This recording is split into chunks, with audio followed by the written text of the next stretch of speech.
অধ্যাপক ডক্টর মোহাম্মদ ইউনূসের নেতৃত্বাধীন অন্তর্বর্তীকালীন সরকারের বিভিন্ন কর্মকাণ্ডের তদন্তে একটি কমিশন গঠন চেয়ে করা রিট সরাসরি খারিজ করে দিয়েছে হাইকোর্ট।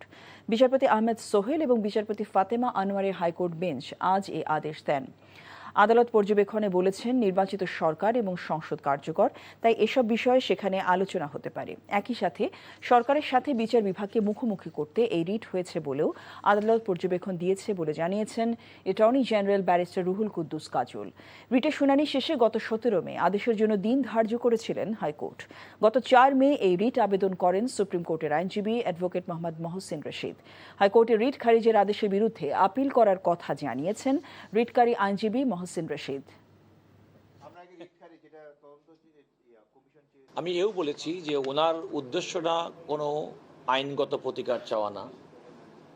মনে হতে পারে যে উনি কোনো হয়তো রাজনৈতিক কোনো একটা উদ্দেশ্য কিংবা কোনো একটা অবলিক পারপাজে উনি রিট পিটিশনটি দায়ের করেছেন।